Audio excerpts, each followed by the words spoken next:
ವಕ್ರತುಂಡ ಮಹಾಕಾಯ ಸೂರ್ಯಕೋಟಿ ಸಮಪ್ರಭಾ ನಿರ್ವಿಘ್ನಂ ಕುರು ಮೇ ದೇವ ಸರ್ವಕಾರ್ಯೇಷು ಸರ್ವದಾ ಭಕ್ತಮಾನಸ ಹಂಸಾಯ ಸಚ್ಚಿದಾನಂದ ರೂಪಿಣೆ ನಮಃ ಶಂಕರಲಿಂಗಾಯ ನಮಃ ಸದ್ಗುರುಮೂರ್ತೆಯೇ. ಅಪ್ಪ ಅವರ ಪಾದಾರವಿಂದಗಳಲ್ಲಿ ಭಕ್ತಿಪೂರ್ವಕ ನಮಸ್ಕಾರಗಳನ್ನು ಸಲ್ಲಿಸಿ, ಗುರುಭಕ್ತರಾದ ತಮ್ಮೆಲ್ಲರಿಗೂ ನನ್ನ ಪ್ರೀತಿಯ ನಮಸ್ಕಾರಗಳನ್ನು ಸಲ್ಲಿಸುತ್ತಾ ಇಂದಿನ ಸತ್ಸಂಗವನ್ನು ಆರಂಭ ಮಾಡ್ತಾ ಇದ್ದೇನೆ. ತಮ್ಮೆಲ್ಲರಿಗೂ ಸತ್ಸಂಗಕ್ಕೆ ಆತ್ಮೀಯವಾದ ಸ್ವಾಗತವನ್ನು ಕೋರ್ತಾ ಇದ್ದೇನೆ. ತಮಗೆಲ್ಲರಿಗೂ ತಿಳಿದಿರುವಂತೆ ಅಪ್ಪ ಅವರ ಆರಾಧನೆ ಹತ್ತಿರದಲ್ಲಿಯೇ ಇದೆ. ಇದೇ ತಿಂಗಳ ಒಂದು 20ನೇ ತಾರೀಕು 19-20ನೇ ತಾರೀಕು ಆರಾಧನೆ ಕಾರ್ಯಕ್ರಮ ಇರುತ್ತೆ. ಹಾಗಾಗಿ ಅಪ್ಪನ ಆರಾಧನೆ ಪ್ರಯುಕ್ತ ನಮ್ಮ ಸತ್ಸಂಗದಲ್ಲಿ ಅಪ್ಪನ ಸ್ಮರಣೆ ಮಾಡೋಣ ಅಂತ ಒಂದು ಉದ್ದೇಶದಿಂದ ಈ ಒಂದು ಸಂಚಿಕೆಯನ್ನು ಆರಂಭ ಮಾಡಿ ನಾವು ಈಗ 6ನೇ ಒಂದು ವಾರಕ್ಕೆ ಕಾಲಿಟ್ಟಿದ್ದೇವೆ. ಅಪ್ಪನ ಭಕ್ತರು ಅಪ್ಪನ ಕುರಿತಾದ ಒಂದು ಚರಿತ್ರೆ ವಿಚಾರಗಳನ್ನು ಅಥವಾ ಅವರ ಜೀವನದ ಒಂದು ಅಪ್ಪನ ಆದಂಥ ಒಂದು ಅನುಭವಗಳನ್ನು ಅಥವಾ ಹಾಡುಗಳನ್ನು ಅಥವಾ ಯಾರು ಹಿರಿಯರಿಂದ ತಿಳಿದು ಬಂದ ಅಪ್ಪನ ವಿಚಾರಗಳನ್ನು ಹಂಚ್ಕೋತಾ ಬರ್ತಾ ಇದ್ದಾರೆ. ಆ ಒಂದು ಪ್ರಯಾಣದಲ್ಲಿ ಇದು 6ನೇ ವಾರದಲ್ಲಿ ನಾವು ಇಂದು ನರಸಿಂಹ ಪ್ರಸಾದ್ ಅವರಿಂದ ನಾವು ಅಪ್ಪನ ವಿಚಾರಗಳನ್ನು ಕೇಳ್ತಾ ಇದ್ದೇವೆ. ಈ ದಿನ ನಮಗೆ ಅವರು ಸ್ಮರಣೆ ಮಾಡಿ ನಮಗೂ ಕೂಡ ಮಾಡಿಸ್ತಾ ಇದ್ದಾರೆ. ನರಸಿಂಹ ಪ್ರಸಾದ್ ಅವರಿಗೆ ಎಲ್ಲರ ಪರವಾಗಿ ಸತ್ಸಂಗಕ್ಕೆ ಆತ್ಮೀಯವಾದ ಸ್ವಾಗತವನ್ನು ಕೋರ್ತಾ ಇದ್ದೇನೆ ಹಾಗೂ ತಾವು ಆರಂಭಿಸಬೇಕು ಅಂತ ವಿನಂತಿ ಮಾಡ್ಕೋತೀವಿ.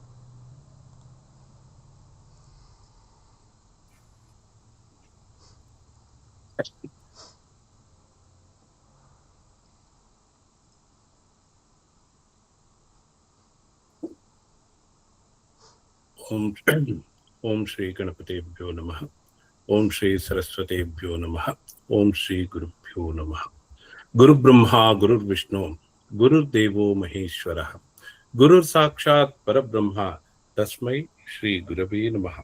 ಭಕ್ತಮಾನಸ ಹಂಸಾಯ ಸಚ್ಚಿದಾನಂದ ರೂಪಿಣೆ ನಮಃ ಶಂಕರಲಿಂಗಾಯ ನಮಃ ಸದ್ಗುರುಮೂರ್ತೆ. ಮೊಟ್ಟ ಮೊದಲನೆಯದಾಗಿ ನನ್ನ ಆರಾಧ್ಯ ದೈವತೆಯಾದ ಶ್ರೀ ಶ್ರೀ ಶಂಕರಲಿಂಗ ಭಗವಾನ್ ಸರಸ್ವತಿ ಪರಮಹಂಸರ ದಿವ್ಯ ಪಾದ ಪದ್ಮಗಳಿಗೆ ದೀರ್ಘದಂಡ ನಮಸ್ಕಾರಗಳನ್ನು ಮಾಡುತ್ತಾ, ನನ್ನ ಸದ್ಗುರುಗಳಾದ ಶ್ರೀ ಶ್ರೀ ಚಂದ್ರಕುಮಾರ್ ಅವರ ದಿವ್ಯ ಪಾದ ಪದ್ಮಗಳಿಗೆ ದೀರ್ಘದಂಡ ಪ್ರಣಿಪಾತವನ್ನು ಮಾಡುತ್ತಾ, ಇಲ್ಲಿ ನೆರೆದಿರತಕ್ಕಂತಹ ಎಲ್ಲ ಆತ್ಮಜ್ಯೋತಿಗಳಿಗೂ ಚಿರವಾಗಿ ನಮಸ್ಕಾರಗಳನ್ನು ಮಾಡುತ್ತಾ ಇಂದಿನ ಸತ್ಸಂಗವನ್ನ ಪ್ರಾರಂಭಿಸುತ್ತೇವೆ.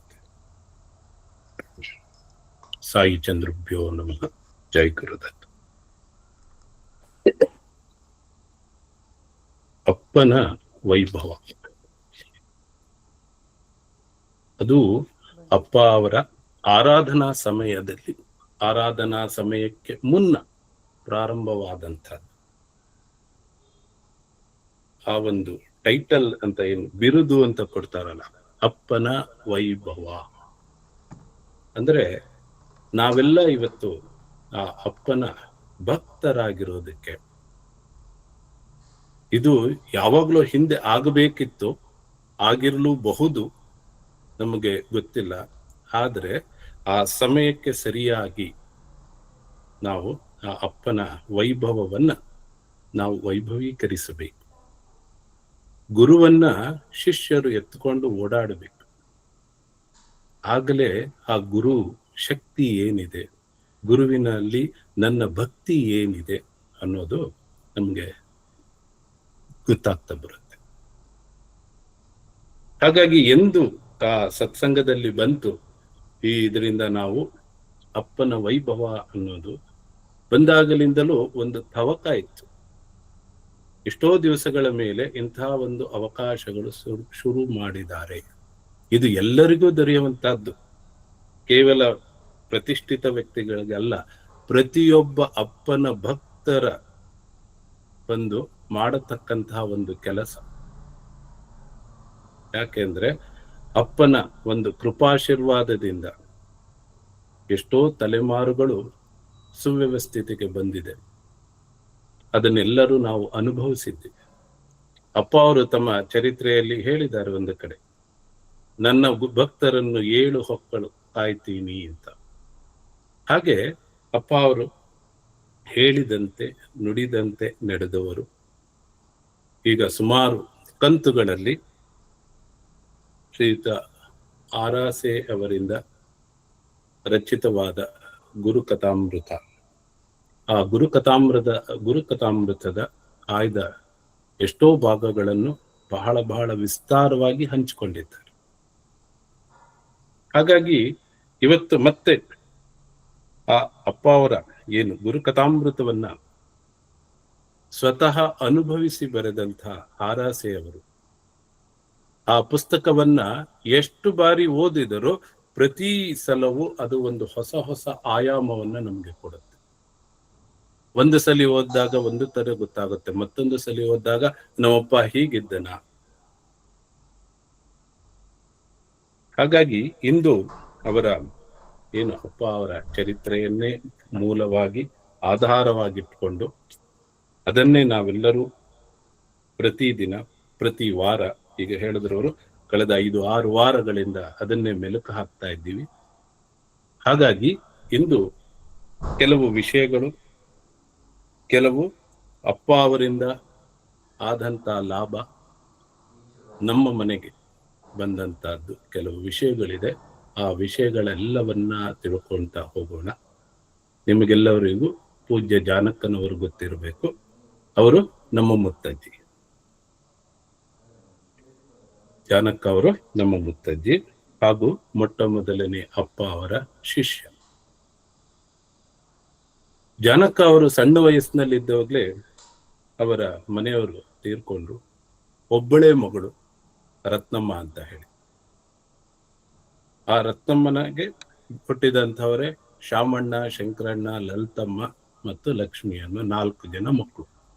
ಶಾಮಣ್ಣ, ಶಂಕರಣ್ಣ ಅನ್ನೋರು ಬಹಳ ಗೊತ್ತಿರೋರು. ಕುಮಾರನಹಳ್ಳಿ ಎಲ್ಲ ಭಕ್ತರಿಗೂ ಶಾಮಣ್ಣ, ಶಂಕರಣ್ಣ ಅನ್ನೋರು ಗೊತ್ತಿರೋರು. ಹಾಗಾಗಿ ಮೊಟ್ಟ ಮೊದಲಿಗೆ ಅಪ್ಪ ಅವರ ಕೃಪಾಶೀರ್ವಾದ ಹೇಗೆ ದೊರೆಯಿತು ಅನ್ನೋದು, ನಮ್ಮ ವಂಶಸ್ಥರಿಗೆ ಹೇಗೆ ದೊರೆಯಿತು ಅನ್ನೋದನ್ನ ಹೇಳ್ತಾ ಇಂದಿನ ಅಪ್ಪನ ವೈಭವೀಕರಣವನ್ನ ಮುಂದುವರಿಸ್ತಾ ಹೋಗ್ತಾರೆ. ಜಾನಕ್ಕನ ಮಗಳು ರತ್ನಮ್ಮ. ರತ್ನಮ್ಮ ಅವರು ಕೃಷ್ಣರಾವ್ ಅನ್ನೋರ ಜೊತೆಗೆ ಮದುವೆ ಆಗುತ್ತೆ. ಮದುವೆಯಾಗಿ ಅವರು ತಮ್ಮ ಸಂಸಾರವನ್ನ ಚಿತ್ರದುರ್ಗದಲ್ಲಿ ಪ್ರಾರಂಭ ಮಾಡ್ತಾರೆ. ಮೊದಲಿಂದನೂ ಜಾನಕ್ಕ, ಮೊಟ್ಟ ಮೊದಲಿಗೆ ಜಾನಕ್ಕ ಅವರಿಗೆ ಶ್ರೀ ಶ್ರೀ ಮಹಾರಾಜರು, ಬ್ರಹ್ಮಚೈತನ್ಯ ಮಹಾರಾಜರ ದರ್ಶನ ಆಗುತ್ತೆ. ಅವರಿಂದ ಅವರಿಗೆ ಶ್ರೀರಾಮನ ತ್ರಯೋದಶಾಕ್ಷರ ಮಂತ್ರದ ಉಪದೇಶನೂ ಕೂಡ ಆಗುತ್ತೆ ಜಾನಕ್ಕನವರಿಗೆ. ಜಾನಕ್ಕನವರು ಕೇಳ್ತಾರೆ, ಮಹಾರಾಜರೇ ನನ್ನನ್ನ ಶಿಷ್ಯನಾಗಿ ಮಾಡ್ಕೊಳ್ಳಿ ಅಂತ. ಆಗ ಅವ್ರು ಹೇಳ್ತಾರೆ, ಇಲ್ಲಮ್ಮ, ನಾನು ನಿನಗೆ ಗುರುವಾಗ್ಲಿಕ್ಕೆ ಸಾಧ್ಯನಲ್ಲ, ನಿನಗೆ ಸಮಯ ಆದಾಗ ಗುರು ಸಿಗ್ತಾನೆ ಅಂತ. ಅವರು ವಾಪಸ್ಸು ಗೊಂದಾವಲೆಯಿಂದ ವಾಪಸ್ಸು ಬರ್ತಾರೆ. ಹೊಳಲ್ಕೆರೆಯಲ್ಲಿ ಅವರು ಇರ್ತಾರೆ, ಅವರ ಮಾವನ ಮನೆಯಲ್ಲಿ ಇರ್ತಾರೆ. ಅವರ ಮಾವಂದರು ಆಗಿನ ಕಾಲದಲ್ಲಿ ಜಾನಕ್ಕನವರನ್ನ ಸುಮಾರು ಕ್ಷೇತ್ರಗಳಿಗೆ ಎಲ್ಲೆಲ್ಲಿ ಹೋಗ್ತಾ ಇದ್ರು ಅಲ್ಲೆಲ್ಲ ಕರ್ಕೊಂಡು ಹೋಗ್ತಾ ಇದ್ರು ಜಾನಕ್ಕ. ಹಾಗಾಗಿ ಜಾನಕ್ಕ ಎಲ್ಲಾ ಕಡೆ ಓಡಾಡಿ ಕಡೆಗೆ ಅವರು ಹೊಳಲ್ಕೆರೆಯಿಂದ ನಂಜನಗೂಡಿಗೆ ಬರ್ತಾರೆ. ನಂಜನಗೂಡಿಗೆ ಬಂದು ಅಲ್ಲಿ ಆ ನಂಜುಂಡೇಶ್ವರನನ್ನ ಸೇವೆ ಮಾಡಬೇಕಾದ್ರೆ ಅವರಿಗೆ ಕನಸು ಬೀಳುತ್ತೆ. ದೃಷ್ಟಾಂತ ಅನ್ನಿ, ವ್ಯವಹಾರಿಕ ಭಾಷೆಯಲ್ಲಿ ಹೇಳೋದು ಕನಸು, ಆದ್ರೆ ಅವರಿಗೆ ದೃಷ್ಟಾಂತ ಆಗುತ್ತೆ. ದತ್ತ ದಕ್ಷಿಣ ತುಂಗಾ ತೀರಕ್ಕೆ ಬಂದಿದ್ದಾನೆ. ಅವರು ಅಲ್ಲಿಂದ ವಾಪಸ್ ಹೊರಟು ಬರ್ತಾರೆ. ವಾಪಸ್ ಹೊರಟು ಬಂದು ಹೊಳಲ್ಕೆರೆಯಲ್ಲಿ ಬರ್ತಾರೆ. ಆಗ ಇನ್ನು ರಂಗಪ್ಪನವರು ಶಾನ್ಭೋಗರಾಗಿದ್ದಂತ ಕಾಲ. ಅವರಿಗೆ ದತ್ತರಾಜ ಯೋಗೀಂದ್ರರ ಭೇಟಿಯಾಗುತ್ತೆ, ಅವರ ಆಶೀರ್ವಾದ ಸಿಗುತ್ತೆ. ದತ್ತರಾಜ ಯೋಗೀಂದ್ರವರು ಹೇಳ್ತಾರೆ, ನೀನು ಗುರುವಾಗಿ ಪ್ರಕಟ ಆಗಬೇಕಪ್ಪ, ಎಲ್ಲ ಕಥೆಯನ್ನ, ಇವೆಲ್ಲ ಗೊತ್ತಿರುವಂತ ಕತೆ. ಆದ್ರೆ ಆಗಿನ ಕಾಲದಲ್ಲಿ ವಿಧವೆಯರಿಗೆ ಹೊರಗೆ ಓಡಾಡೋ ಅವಕಾಶ ಇರಲಿಲ್ಲ.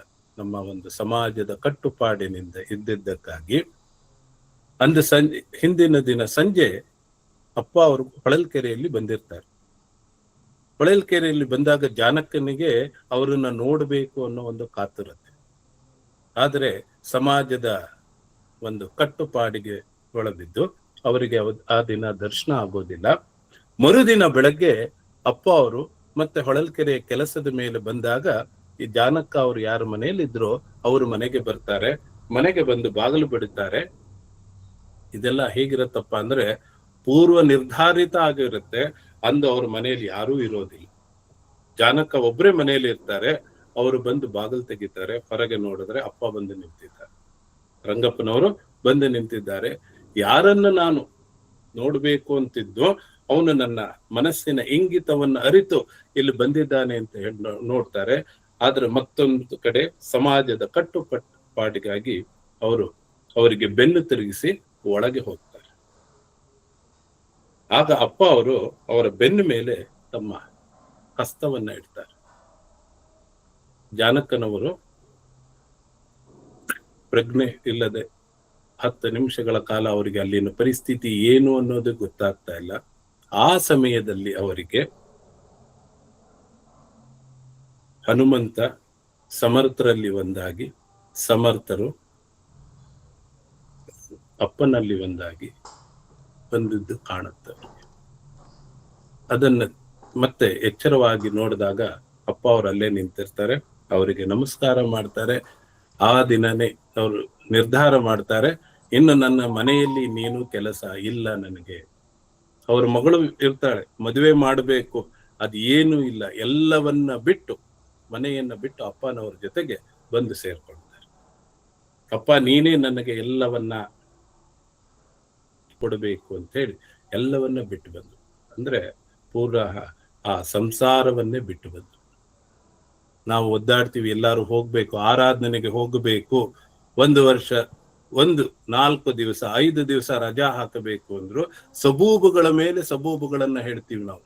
ಅಯ್ಯೋ ವೀಕೆಂಡ್ ಬಂದ್ಬಿಟ್ಟಿದ್, ವೀಕೆಂಡ್ ಅಲ್ಲಿ ಬಂದಿದ್ರೆ ನಾನು ಬರ್ತಾ ಇದ್ದೆ, ಆದ್ರೆ ಇದು ಮಧ್ಯದಲ್ಲಿ ಬಂದು ಬಿಟ್ಟಿದೆ, ರಜಾ ಹೇಗೆ ಹಾಕ್ಲಿ? ರಜಾ ಹಾಕಿದ್ರೆ ನನ್ನ ಕಂಪನಿನೇ ಮುಚ್ಚಿ ಹೋಗುತ್ತೆ ಅನ್ನೋ ಒಂದು ನಮ್ಮ ಕರ್ತವ್ಯ ನಿಷ್ಠೆಯಲ್ಲಿ ಆ ಅಪ್ಪನ ಜೊತೆ ಬಂದು ಅಪ್ಪನ ಜೊತೆಯಲ್ಲಿ ಇರಬೇಕು ಅನ್ನೋದು ನಾವು ಮುಖ್ಯ ಅನ್ನೋದು ಮಾಡ್ಕೊಳ್ಳೋದೇ. ಹಾಗಾಗಿ ನನ್ನ ಮನವರಿಕೆ ಏನಪ್ಪಾ ಅಂದ್ರೆ, ಅಪ್ಪ ಅವರ ಆರಾಧನೆ ವರ್ಷದಲ್ಲಿ 1 ದಿವಸ ಬರೋದು, ಅದು 3 ದಿವಸಗಳ ಕಾಲ ನಡೆಸ್ತಾರೆ. ಕಡೇ ಪಕ್ಷ ಏನೇ ಆಗದಲ್ಲೇ ಇದ್ರು 3 ದಿವಸದ ಮಟ್ಟಿಗೆ ರಜಾನಾದ್ರೂ ನಾವು ತಗೋಬೇಕು, ಆ ಕಾರ್ಯಕ್ರಮದಲ್ಲಿ ಭಾಗವಹಿಸಬೇಕು. ಯಾವ ಕಂಪನಿ ಏನು ಮುಚ್ಚೋಗೋದಿಲ್ಲ, ಏನೂ ಆಗೋದಿಲ್ಲ. ಇದು ನನ್ನ ಒಂದು ಭ್ರಮೆ. ನಾನು ರಜಾ ತಗೊಂಡ್ರೆ ನನ್ನ ಕಂಪನಿಯಲ್ಲಿ ಕೆಲಸ ಆಗೋದಿಲ್ಲ ಅನ್ನೋದು ಭ್ರಮೆ. ಭ್ರಮೆಯಿಂದ ನಾವೇನ್ ಮಾಡ್ತಾ ಇದೀವಿ, ಅಪ್ಪನಿಂದ ದೂರ ಆಗ್ತಾ ಇದ್ದೀವಿ. ಹೀಗೆ ಅಪ್ಪನಿಂದ ದೂರ ಆಗಿ ಯಾವ ರೀತಿ ನಾವು ಅಪ್ಪನ ವೈಭವೀಕರಣ ಮಾಡಬೇಕು.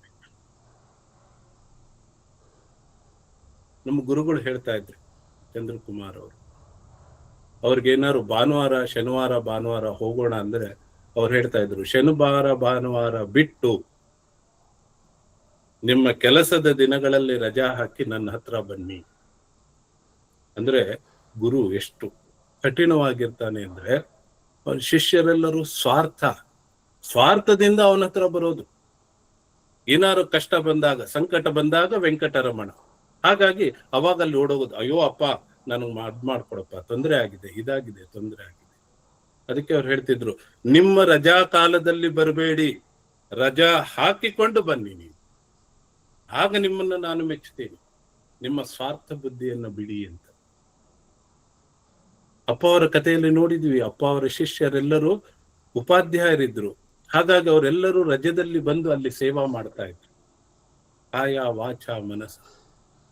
ಅಪ್ಪ ಹೇಳ್ದ, ದುಡ್ಡು ಮುಖ್ಯ ಅಲ್ಲಪ್ಪ, ದುಡ್ಡಿರೋರು ದುಡ್ಡು ಕೊಡಿ, ದುಡ್ಡು ಇಲ್ದಲೇ ಇದ್ದವರು ಅಲ್ಲಿ ಬಂದು ನಿಮ್ಮ ದೇಹವನ್ನು ಸವಿಸಿ. ಯಾಕಿದೆಲ್ಲ ಹೇಳಿದ್ರು ಅಪ್ಪ ಅವರು.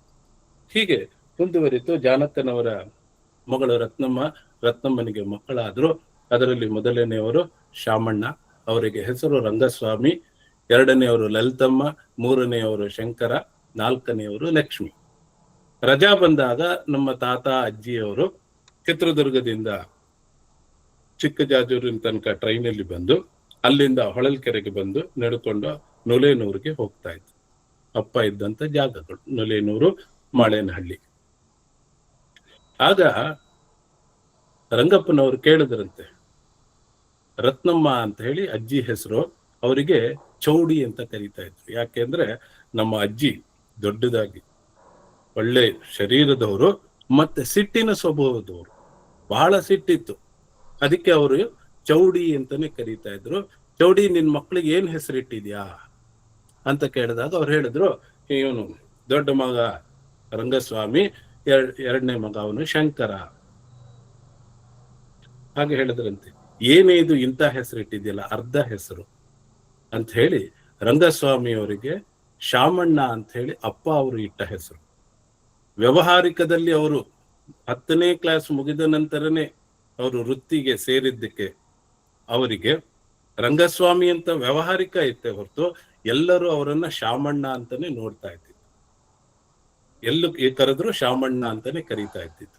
ಇವನ್ ನಮಗೂ ಸಹ ಮನೆಯಲ್ಲಿ ರಂಗಸ್ವಾಮಿ ಅಂದ್ರೆ ನಮಗೆ ಗೊತ್ತೇ ಇರ್ಲಿಲ್ಲ.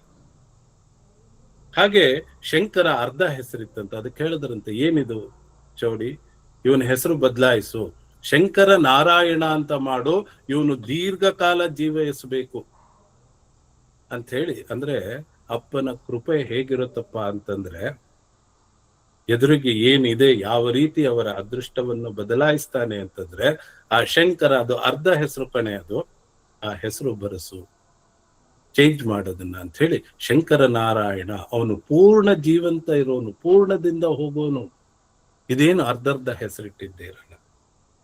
ಹೀಗೆ ಇದು ಮೊಟ್ಟ ಮೊದಲನೆಯದು ಅಪ್ಪ ಅವರ ಒಂದು ವೈಭವೀಕರದಲ್ಲಿ. ಇವತ್ತು ಹೇಳಬೇಕು ಅಂದ್ರೆ ನಮ್ಮ ವಂಶಸ್ಥರಿಗೆ ಸಿಕ್ಕಂತಹದ್ದು. ನಮ್ಮ ತಂದೆ 85 ವರ್ಷಗಳ ಕಾಲ ಅಪ್ಪನ ಹೆಸರನ್ನ ಹೇಳ್ಕೊಂತ, ಅಪ್ಪನ ಸೇವೆ ಮಾಡ್ಕೊಂತ ತಮ್ಮ ಜೀವನವನ್ನು ಕಳೆದರು. ಹೀಗೆ ಹೇಳ್ತಾ,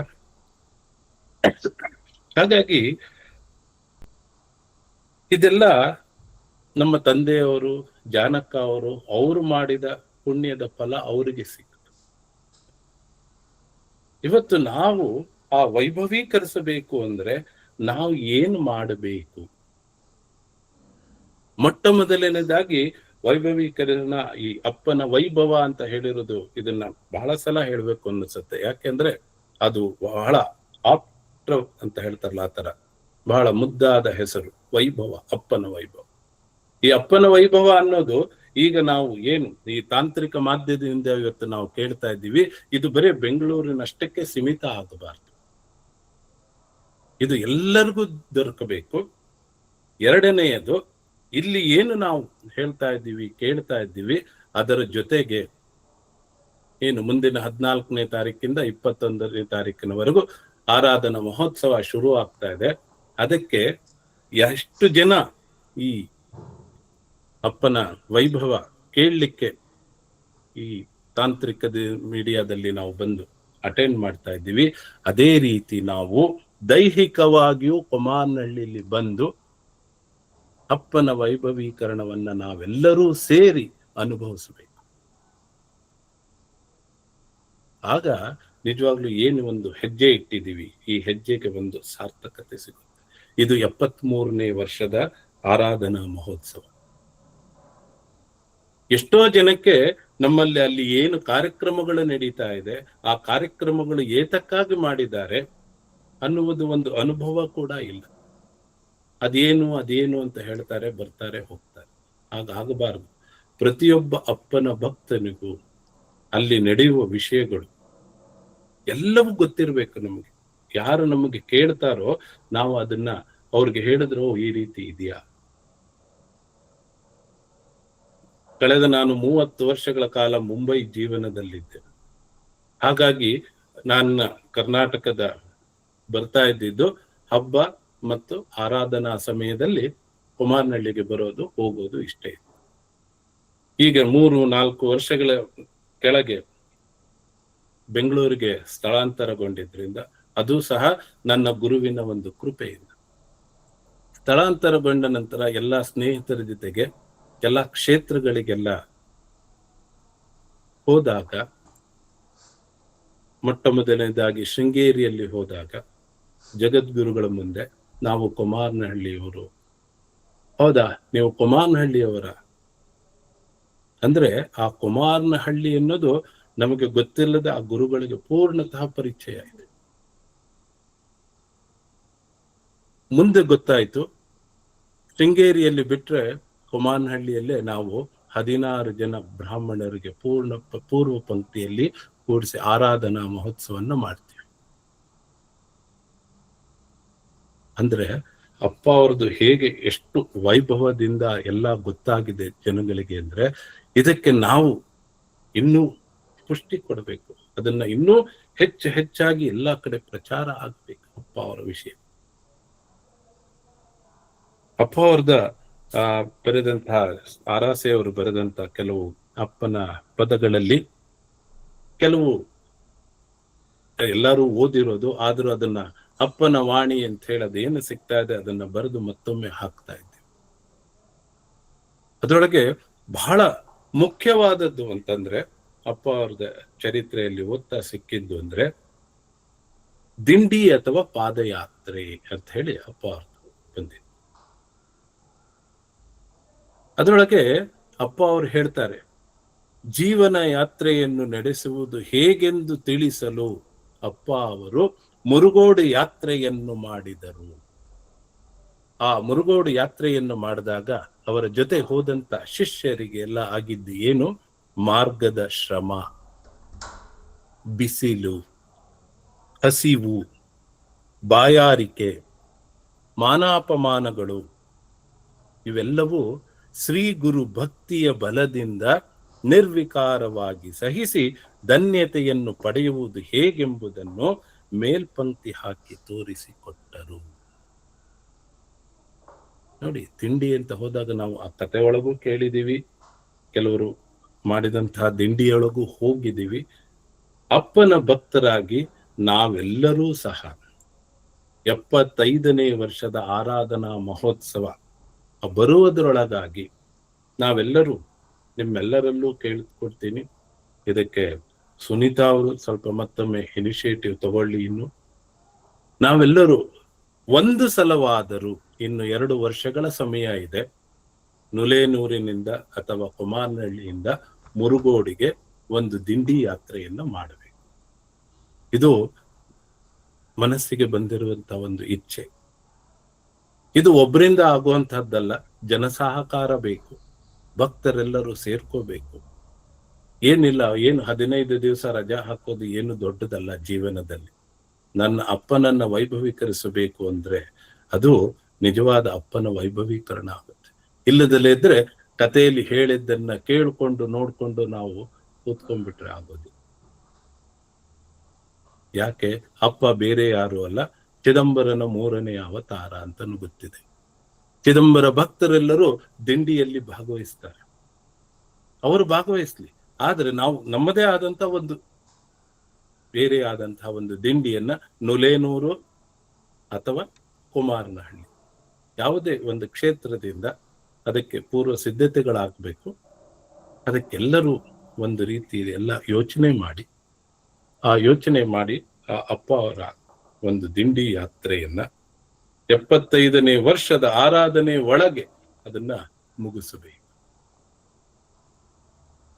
ಇದಕ್ಕೆ ತಾವೆಲ್ಲರೂ ಇಲ್ಲಿ ನೆರೆದಿರತಕ್ಕಂಥ ಎಲ್ಲರೂ ಯೋಚಿಸಿ, ಸಾಧನೆಗೆ ಅಸಾಧ್ಯವಾದುದು ಯಾವುದೂ ಇಲ್ಲ, ಆದರೆ ಸಾಧಿಸುವ ಛಲ ಇರಬೇಕು. ಹಾಗಾಗಿ ಎಲ್ಲ ಪ್ರಯತ್ನ ಮಾಡೋಣ. ಇದಕ್ಕೆ ಏನೇನು ಅನುಕೂಲತೆಗಳನ್ನ ಎಲ್ಲಿ ಹೋಗಿ ಮಾಡಬೇಕು, ಯಾವ ರೀತಿ ಯಾವ ಸ್ಥಳಗಳಲ್ಲಿ ಉಳ್ಕೋಬೇಕು, ಎಷ್ಟು ದಿನ ಹೋಗಬೇಕು, ಎಷ್ಟೆಷ್ಟು ಕಿಲೋಮೀಟರ್ ಪ್ರತಿದಿನ ನಡಿಬೇಕು, ಅದೆಲ್ಲವನ್ನು ಮಾಡೋಣ. ಇದಕ್ಕೆ ಮೊದಲಿನಿಂದ ಕಡೆ ತನಕ 100 ಜನ ಬರಬೇಕು ಅಂತೆಲ್ಲ ಒಂದೊಂದು ಟೀಮ್ನವರು ಮಾಡಿಕೊಂಡು ಇಷ್ಟಿಷ್ಟು ದಿವಸ ನಾವು ಅಲ್ಲಿ ಭಾಗವಹಿಸ್ತೀವಿ ಅಂತ ಮಾಡಿಕೊಂಡ್ರು ಸಹ ನಾವು ಸೇರಿ ಅಪ್ಪ ಅವರ ಒಂದು ದಿಂಡಿಯನ್ನ ಮಾಡಬೇಕು. ಆಗ ನಿಜವಾಗ್ಲೂ ನಾವು ಅಪ್ಪ ಅವರಿಗೆ ನಿಜವಾದ ವೈಭವೀಕರಣ ಅದು ಆಗತ್ತೆ ಅಂತ ನನ್ನ ಅನಿಸಿಕೆ. ಯಾಕೆಂದ್ರೆ ನಾವು ರಸ್ತೆಯಲ್ಲಿ ಕುಣಿಬೇಕು, ನಾವು ಅಪ್ಪನ ಹೆಸರನ್ನ ಹೇಳ್ಕೊಂಡು ನಮ್ಮ ದೇಹಾಭಿಮಾನ ಹೋಗಬೇಕು. ಆ ರೀತಿ ಅಪ್ಪನನ್ನ ನಾವು ವಿಜೃಂಭಣೆಯಿಂದ ನಾವು ಆ ಒಂದು ಯಾತ್ರೆಯನ್ನ ಮಾಡಬೇಕು. ಹಾಗಾಗಿ ತಾವೆಲ್ಲರೂ ಅದಕ್ಕೆ ಯೋಚಿಸಿ, ದೊಡ್ಡವರು ಇದ್ದೀರಾ, ತಿಳಿದವರು ಇದ್ದೀರಾ, ಸಣ್ಣವರು ಇದ್ದೀರಾ, ದೊಡ್ಡವರು ಇದ್ದೀರಾ, ಎಲ್ಲರೂ ಸೇರಿಸಿ ಈ ಒಂದು ಮುರುಗೋಡು ಯಾತ್ರೆ ಏನು ಅಪ್ಪ ಅವರು ಮಾಡಿದ್ರು, ಅಪ್ಪ ಅವರ ಚರಿತ್ರೆಯಲ್ಲಿ ಓದ್ತಾ ಇದ್ದೀವಿ, ಅದು ಆಗಬೇಕು. ಎರಡನೇ ವಿಷಯಕ್ಕೆ ಬಂದ್ರೆ, ಅಜ್ಜ ಅಪ್ಪನವರಿಗೆ ತಪೋನಿಧಿ ಸ್ವೀಕಾರ ಕೊಡ್ತಾರೆ. ತಪೋನಿಧಿ ಸ್ವೀಕಾರ ಆದ್ಮೇಲೆ ಅಜ್ಜನಿಗೆ ಅಪ್ಪ ಅವರು ಹೇಳ್ತಾರೆ, ಅಪ್ಪ ಇದೇನಿದು, ಸುಮ್ಮನೆ ಎಲ್ಲಾ ಕಡೆ ನನ್ನನ್ನ ಸಾಕಿದು.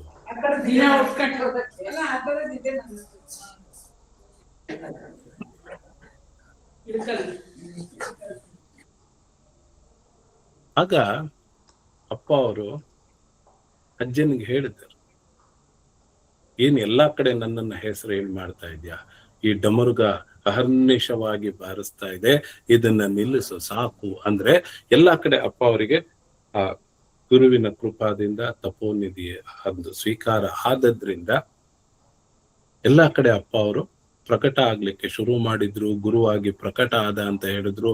ಎಷ್ಟೋ ಕಡೆ ಅವರು ಎಲ್ಲ ಇದನ್ನ ಹೇಳ್ತಾ ಇದ್ರು.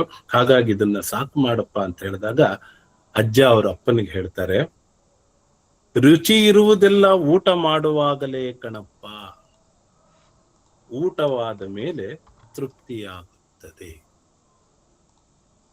ಅಂದ್ರೆ ಯಾವಾಗ ಹಸಿವಾಗಿರುತ್ತೆ ಅವಾಗ್ಲೇ ನಾವು ಊಟ ಮಾಡ್ಬೇಕು. ಆ ಊಟ ಮಾಡಿದಾಗ ಹೊಟ್ಟೆ ತುಂಬಬೇಕು. ಅವಾಗ ಹೊಟ್ಟೆ ತುಂಬಿದಾಗ ನೋಡಿ, ಯಾರಿಗೆ ಎಷ್ಟು ದುಡ್ಡು ಕೊಟ್ರು ಸಾಕು ಅಂತ ಹೇಳೋದಿಲ್ಲ. ಆದ್ರೆ ಒಂದು ಸಲಿ ಹೊಟ್ಟೆ ತುಂಬಿತು ಅಂದ್ರೆ ಒಂದು ಚೂರು ಹಾಕಿಸ್ಕೊಳ್ಳೋದಿಲ್ಲ, ಸಾಕಪ್ಪ ಸಾಕು ಸಾಕು ಹೊಟ್ಟೆ ತುಂಬಿದೆ, ಚೆಲ್ಲಿಸ್ಬೇಡ ಅಂತಾರೆ. ಹಾಗಾಗಿ ಆ ಮನುಷ್ಯನಿಗೆ ಒಂದೇ ಒಂದು ತೃಪ್ತಿ ಕೊಡೋದು ಅಂದ್ರೆ ಊಟ ಮಾತ್ರ. ಯಾಕೆ, ಒಂದು ಸಲಿ ಹೊಟ್ಟೆ ತುಂಬಿತಂದ್ರೆ ಮುಂದೆ ಒಂದ್ ಸ್ವಲ್ಪನೂ ನಾವು ತಗೊಳ್ಳೋದಿಲ್ಲ. ಅದಕ್ಕೆ ಅವರಲ್ಲಿ ಹೇಳಿದ್ರು, ರುಚಿ ಇರುವುದೆಲ್ಲ ಊಟ ಮಾಡುವಾಗಲೇ ಕಣಪ್ಪ, ಊಟವಾದ ಮೇಲೆ ತೃಪ್ತಿಯಾಗುತ್ತದೆ. ತಾನು ರುಚಿಯನ್ನು ಸವಿಯುತ್ತಾ ಇತರರಿಗೆ ವರ್ಣಿಸಿದರೆ ಎಲ್ಲರಿಗೂ ಅದರಲ್ಲಿ ಆಸಕ್ತಿ ಉಂಟಾಗುತ್ತದೆ. ನಾವು ಕೇಳ್ತೀವಲ್ಲ, ಎಲ್ಲರೂ ಹೋದ್ರೆ, ಊಟಕ್ಕೆ ಹೋದ್ರೆ ಏನ್ ಚೆನ್ನಾಗಿತ್ತಪ್ಪ ಅಂದ್ರೆ ಇಂಥದ್ದು ಚೆನ್ನಾಗಿದೆ ಅಂತ ಊಟ ಮಾಡಿದವ್ರು ಹೇಳ್ತಾರೆ. ಹಾಗೆ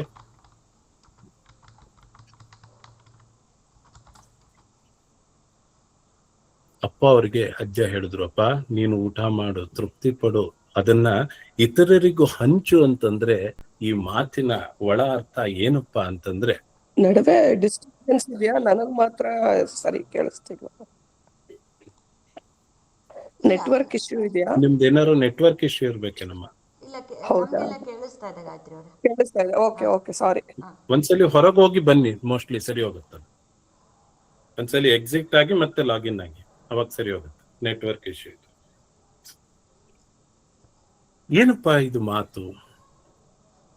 ತಾನು ರುಚಿಯನ್ನು ಸವಿಯುತ್ತಾ ಇತರರಿಗೂ ವರ್ಣಿಸಿದರೆ ಎಲ್ಲರಿಗೂ ಅದರಲ್ಲಿ ಆಸಕ್ತಿ ಉಂಟಾಗುತ್ತದೆ. ಇದನ್ನೇನಾರು ಅಜ್ಜ ಅವರು ಆದ ದಿನ ಅಪ್ಪ ಅವರಿಗೆ ಹೇಳ್ದಲೇ ಇದ್ದಿದ್ರೆ ಇಂದು ನಾವೆಲ್ಲರೂ ಕೂತು ಈ ಅಪ್ಪನ ವೈಭವೀಕರಣವನ್ನ ಅನುಭವಿಸ್ಲಿಕ್ಕೆ ಆಗ್ತಾ ಇರಲಿಲ್ಲ. ಯಾಕೆ, ಅಪ್ಪ ಅಜ್ಜ ಅವರು ಹೇಳಿದ್ರು, ಎಲ್ಲರಿಗೂ ಹೇಳಪ್ಪ.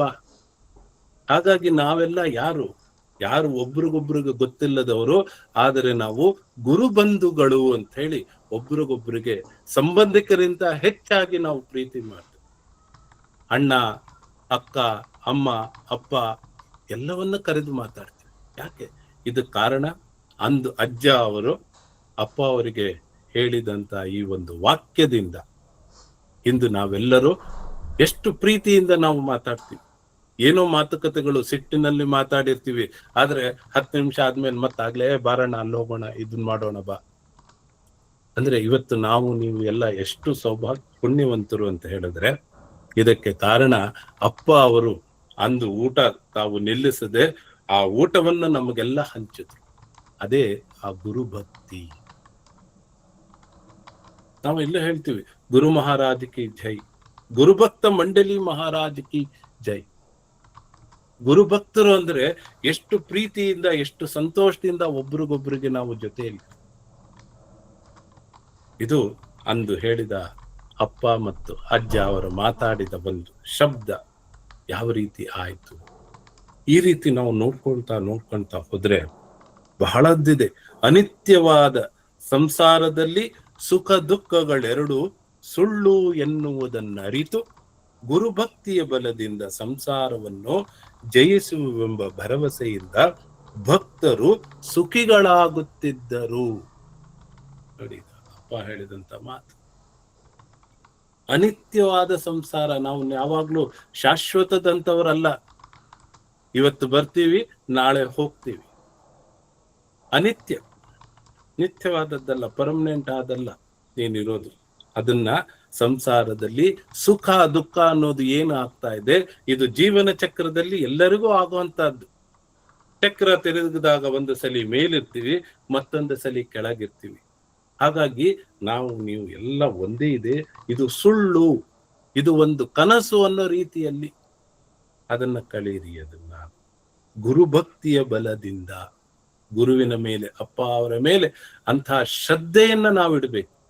ಆ ಶ್ರದ್ಧೆ ಇಟ್ರೆ ಈ ಸಂಸಾರವನ್ನ ಜಯಿಸುವವು. ಭರವಸೆಯಿಂದ ಭಕ್ತರು ಸುಖಿಗಳಾಗುತ್ತಿದ್ದರು. ಆಗಿನವರು ಬಂದಂತವರು ಎಷ್ಟೋ ಕತೆಗಳನ್ನ ಕೇಳಿದ್ದೀವಿ. ಅದೇ ಕತೆ ಒಂದು ಸಲಿ ಚಿತ್ರದುರ್ಗದಲ್ಲಿ ನಮ್ಮ ಅಜ್ಜ ಅಜ್ಜಿಯವರು ಇದ್ದಾಗ ಅಪ್ಪ ಅವರು ಒಂದು ಸಲಿ ಮನೆಗೆ ಬಂದ್ರಂತೆ. ಸುಮಾರು ಸಲಿ ಬರ್ತಾ ಇದ್ರು. ಯಾಕೆ ಅಂದ್ರೆ ನಮ್ಮ ತಾತ ಉಪಾಧ್ಯಾಯರಾಗಿದ್ರಿಂದ ಆಗಿನ ಕಾಲದಲ್ಲಿ ಸಂಜೆ ಸಮಯ, ಶನಿವಾರ ಭಾನುವಾರ ಅಂದ್ರೆ ಸ್ಕೂಲುಗಳು ದೊರೀತಿತ್ತು. ಅಲ್ಲಿ ಮಲ್ಕೊಳ್ಳಿಕ್ಕೆ ಉಳ್ಕೊಳ್ಳಿಕ್ಕೆ ಎಲ್ಲಾದು ಕೆಲಸ ಆಗ್ತಿತ್ತು. ಹಾಗಾಗಿ ಅವರು ಚಿತ್ರದುರ್ಗಕ್ಕೆ ಬಂದಾಗ ನಮ್ಮ ತಾತ ಅಜ್ಜಿ ಮನೆಗೆ ಬರೋದು ಸಾಮಾನ್ಯವಾಗಿತ್ತು. ಒಂದು ಸಲಿ ಬಂದಾಗ ನಮ್ಮ ತಾತ ಅವರಿಗೆ 3 ರೂಪಾಯಿ ಸಂಬಳ ಬರ್ತಾ ಇತ್ತು. ಮನೆಯಲ್ಲಿ 7 ಜನ. ಏನೋ ಇನ್ನೊಂದು ಕತೆ ಕೇಳಿದೀವಿ ಅದೇ ರೀತಿ.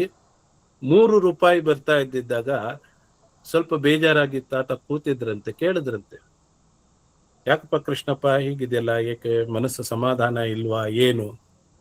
ಹಾಗೆ ಹೇಳಿದ್ರಂತಪ್ಪ, ಬರೋದು ನನಗೆ 3 ರೂಪಾಯಿ ಸಂಬಳ, 7 ಜನ ಮನೆಯಲ್ಲಿದ್ದೀವಿ, ಮನೆ ಬಾಡಿಗೆ ಕಟ್ಟಬೇಕು, ಇದು ಸ್ವಲ್ಪ ಕಷ್ಟ ಆಗ್ತಾ ಇದೆ, ತೊಂದರೆ ಆಗ್ತಾ ಇದೆ. ಆಗಿನ ಕಾಲದಲ್ಲಿ ಆಣೆ ಲೆಕ್ಕ ಇದ್ದಂಥದ್ದು, ಅಂಥದ್ರಲ್ಲಿ 3 ರೂಪಾಯಿ ಅನ್ನೋದು ಬಹಳ ದೊಡ್ಡದು.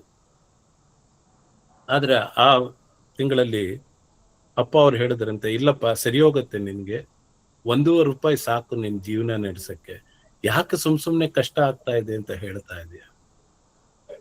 ಅದಾದಾಗ ಆ ತಿಂಗಳು ಅವರ ಮನೆಯಲ್ಲಿ ವೆಚ್ಚ ಆಗಿದ್ದು 1.5 ರೂಪಾಯಿ ಮಾತ್ರ, 1.5 ರೂಪಾಯಿ ಮತ್ತೆ ಉಳಿತು. ಆ ಸಂದರ್ಭದಲ್ಲಿ ಅಪ್ಪ ಅವರು ನಮ್ಮ ಅಜ್ಜಿ ಮನೆಯಲ್ಲಿ, ದೇವರ ಮನೆಯಲ್ಲಿ ನೋಡಿದ್ರಂತೆ. ದೇವರ ಮನೆಯಲ್ಲಿ ನೋಡಿದಾಗ ಸಾಲಿಗ್ರಾಮ, ನರಸಿಂಹನ ಸಾಲಿಗ್ರಾಮ ಸಾಲಿಗ್ರಾಮ ಇತ್ತು, ನರಸಿಂಹ. ಆ ನರಸಿಂಹನ ಸಾಲಿಗ್ರಾಮ ಇತ್ತು ಅಂದ್ರೆ ಅದಕ್ಕೆ ತನ್ನದೇ ಆದಂತಹ ಒಂದು ರೀತಿ ನೀತಿ ನಿಯಮಗಳುಂಟು. ಇಷ್ಟು ಅಕ್ಕಿ ಅನ್ನ ಮಾಡಿ ಅದಕ್ಕೆ ನೈವೇದ್ಯ ಮಾಡಬೇಕು. ಆಗ ನಮ್ಮ ಅಜ್ಜಿಗೆ ಹೇಳಿದ್ರಂತೆ, ರತ್ನ, ಏನು ಆ ಸಾಲಿಗ್ರಾಮ ಇದೆಯಲ್ಲ ನನಗ್ ಕೊಡಮ್ಮ. ಅಜ್ಜಿ ಅಂದ್ರಂತ, ಅಲ್ಲಪ್ಪ ನಾವು ಪೂಜೆ ಮಾಡ್ಕೊಂಡು ಇಟ್ಕೊಂಡಿದೀವಿ, ಸಾಲಿಗ್ರಾಮ ನಿನಗೆ ಕೊಟ್ಬಿಟ್ರೆ ನಾವೇನ್ ಮಾಡೋಣ ಅಂತ ಹೇಳಿದಾಗ ಅಪ್ಪ ಅವರು, ಅದೇನು ಬೇಡ, ತಗೋ ನನ್ನ ಪಾದಿಕೆ ಅಂತ ಹೇಳಿ ಅಂದು ನಮ್ಮ ತಾತ ಅವರ ಮನೆಯಲ್ಲಿ ಅವರ ಪಾದಿಕೆಗಳನ್ನ ಕೊಟ್ಟರು. ನೋಡಿ, ಗುರು ಹೇಗೆ ಸಮರ್ಥನಿರ್ತಾನೆ ಅಂದ್ರೆ, ನಿನಗೆ ಪೂಜೆ ಮಾಡ್ಬೇಕಲ್ಲ, ತಗೋ ಪಾದಿಕೆ.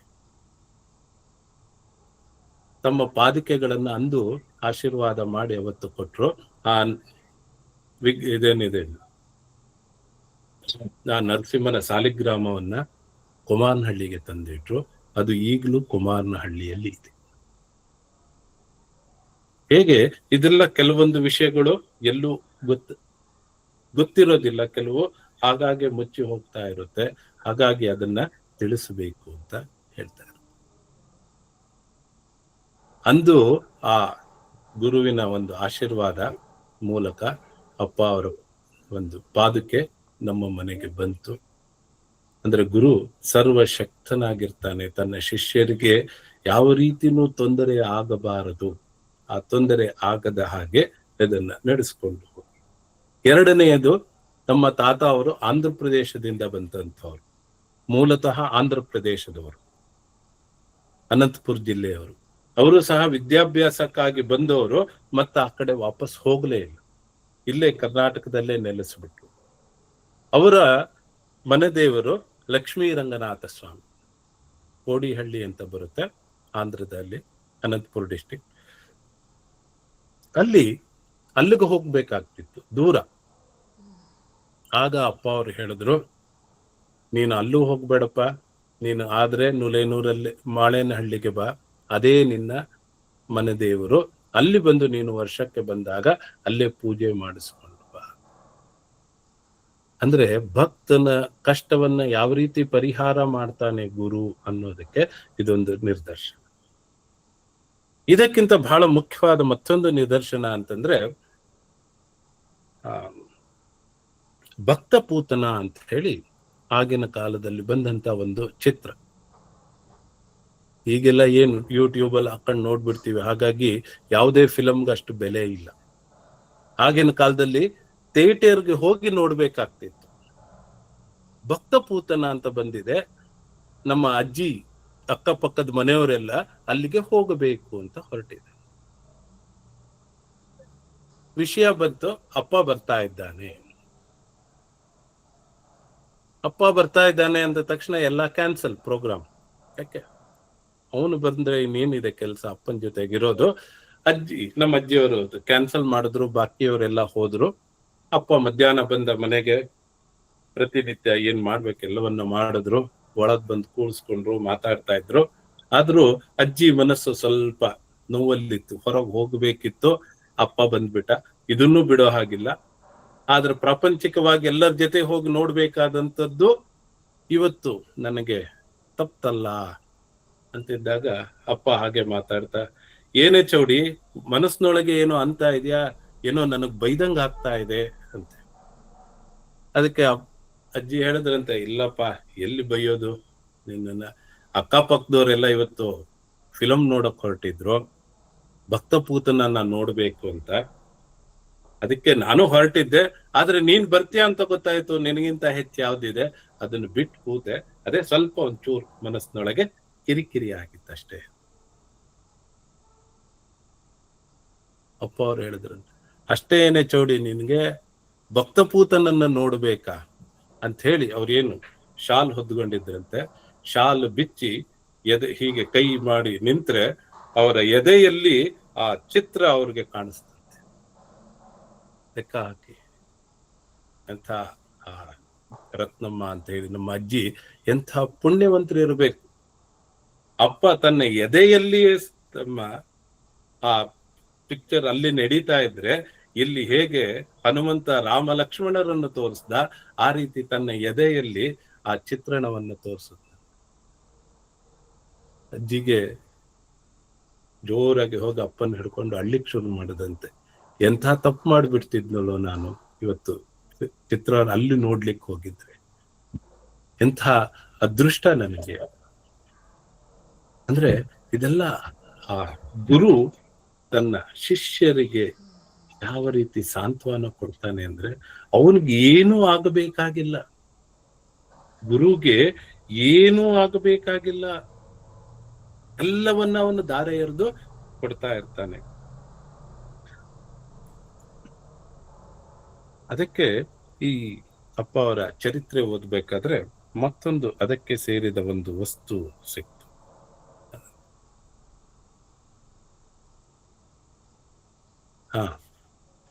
ನುಲೇನೂರಿನಲ್ಲಿ ಪ್ಲೇಗ್ ಬಂದಿರುತ್ತೆ. ಆ ಪ್ಲೇಗ್ ಬಂದಾಗ ಅಪ್ಪ ಅವ್ರ ಮನೆಯವರು ಪ್ಲೇಗ್ ಬಂದಿರುತ್ತೆ. ಕೆಲವು ಭಕ್ತರುಗಳು, ಅಯ್ಯೋ ಅಪ್ಪ ಅವ್ರಿಗೆ ಏನಾಗಿದೆಯೋ ಅದನ್ನು ನೋಡಕ್ ಹೋಗೋಣ, ಅಪ್ಪ ಅವ್ರನ್ನ ನೋಡ್ಕೊಂಡ್ ಬರೋಣ ಅಂತ ಕೆಲವರು ಬಂದ್ರಂತೆ. ಬಂದಾಗ ಕೆಲವರಿಗೆ ಎರಡು ಮನಸ್ಸು, ಒಳಗ್ ಹೋಗ್ಬೇಕೋ ಬೇಡೋ. ಯಾಕೆಂದ್ರೆ ಆಗಿನ ಪ್ಲೇಗ್ ಇಂದ ಬಹಳ ತೊಂದರೆ ಆಗ್ತಿದ್ದಂತು, ಸರಿಯಾದ ಔಷಧಿಗಳು ಇರ್ತಿರ್ಲಿಲ್ಲ. ಆಗ ಅಪ್ಪ ಅವರು ಮನೆ ಬಾಗ್ಲಲ್ಲಿ ಬಂದು ಸೊಂಟದ ಮೇಲೆ ಕೈ ಇಟ್ಕೊಂಡು ಹೇಳಿದ್ರಂತೆ, ಗುರುವಿನ ಮೇಲೆ ನಿಜ ಭಕ್ತಿ ಇದ್ದವರು ಒಳಕ್ಕೆ ಬನ್ನಿ.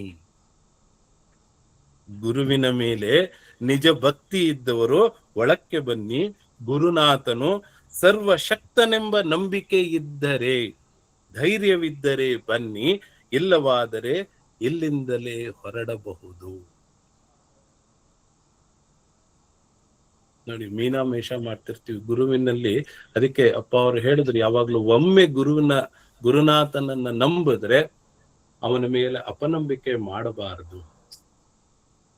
ಆ ವಿಷಯಕ್ಕೆ ಬಂದಾಗ ಈ ಒಂದು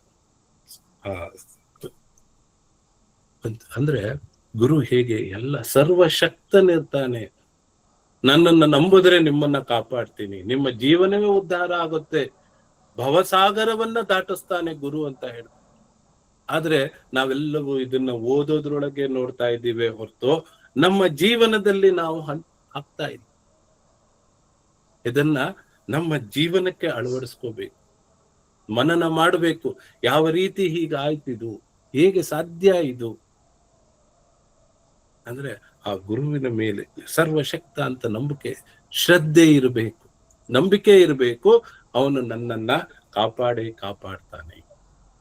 ಹಾಗಾಗಿ ಇಲ್ಲಿ ಇದಕ್ಕೆ ಆ ನಿಜ ಭಕ್ತಿ ಹೇಗಿರ್ಬೇಕಪ್ಪ ಅನ್ನೋದನ್ನ ಅಪ್ಪ ಮಾಡಿ ತೋರಿಸ್ದ.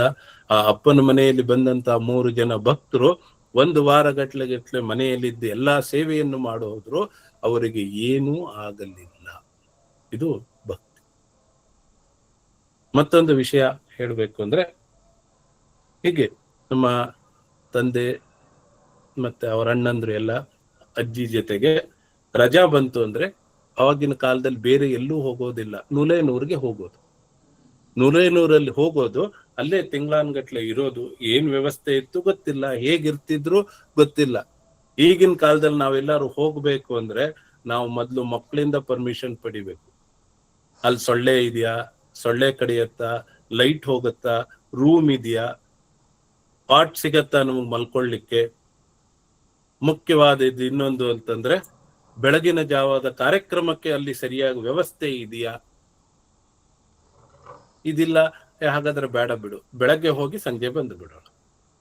ಆದ್ರೆ ಆಗಿನ ಕಾಲದಲ್ಲಿ ಮಕ್ಕಳನ್ನ ಯಾರು ಏನು ಕೇಳ್ತಾ ಇರ್ಲಿಲ್ಲ, ಹೋಗ್ತಾ ಇದ್ರು ಗುರುನಾಥನ್ ಅವ್ರಿಗೆಲ್ಲ. ಅದಕ್ಕೆ ಅವರೆಲ್ಲ ಸುಕೃತರಾದ್ರು, ಗುರುವಿನ ಆಶೀರ್ವಾದದಿಂದ ಅವರಿಗೆ ಸುಕೃತರಾದ್ರು.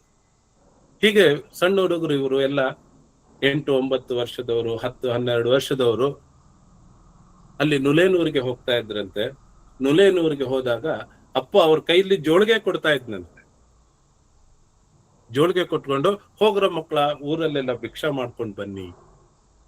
ಪುಟ್ಟ ಬಾಲಕರು ಹುಡುಗರೆಲ್ಲ ಅಲ್ಲಿ ಭಜನೆ ಮಾಡ್ಕೊಂತ, ತಾಳಗಳನ್ನು ಹಾಕೊಂತ ಎಲ್ಲ ಮನೆಯಿಂದ ಭಿಕ್ಷೆ ಮಾಡಿ ಮಧ್ಯಾಹ್ನಕ್ಕೆ ಬಂದ್ರೆ, ಆ ಹುಡುಗರು ಬರೋ ಅಷ್ಟೊತ್ತಿಗೆ ಅಪ್ಪ ಮತ್ತೆ ಜಾನಕ್ಕ ಬಾಗಿಲಲ್ಲಿ ಕಾಯ್ತಾ ಇರ್ತಿದ್ರಂತೆ.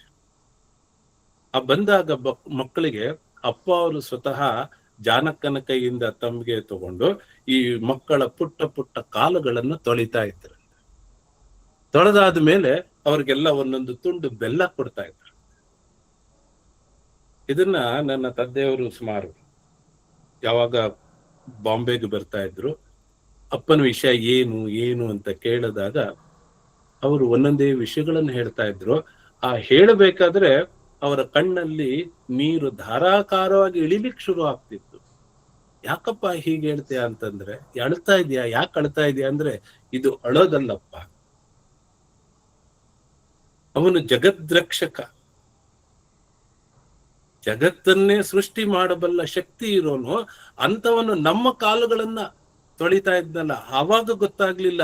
ಈಗ ಹೇಳ್ಬೇಕಾದ್ರೂ ಗೊತ್ತಾಗ್ತಾ ಇದೆ. ಅವನು ಎಷ್ಟು ನಮ್ಮ ಕಾಲನ್ನು ತೊಳೆದು ನಮಗೆ ಆ ಬೆಲ್ಲ ತಿನ್ನಿಸಿ ಬೆನ್ನ ಮೇಲೆ ಕೈ ಆಡಿಸಿ ಕೂಡಿಸ್ತಿದ್ದ. ಅವನು ಎಂದೂ ಸಹ ಅವನು ಏನ್ ಮಾಡ್ತಾ ಇದ್ದಾನೆ.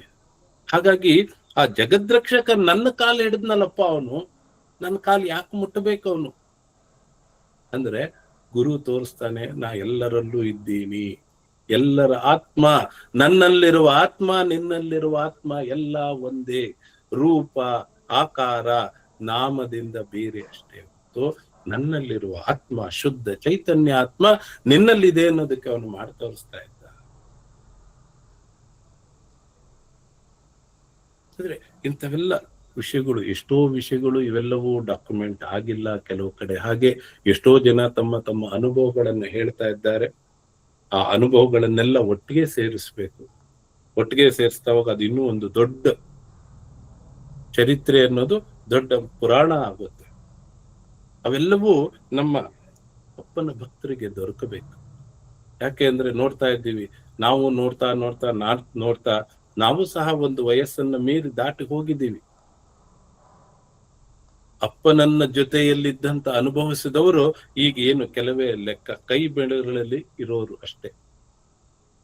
ಅವ್ರನ್ನೆಲ್ಲ ಒಂದು ಮೀಟ್ ಮಾಡಬೇಕು, ಅವರ ಮನೆಗಳಿಗೆ ಹೋಗಬೇಕು, ಅವರು ಯಾವ ರೀತಿ ಅಪ್ಪನ ಜೊತೆ ತಮ್ಮ ಜೀವನವನ್ನ ಕಳೆದ್ರು ಅನ್ನೋದನ್ನ ನಾವೆಲ್ಲರೂ ಎದುರಲ್ಲಿ ಕೂತು ಕೇಳಬೇಕು.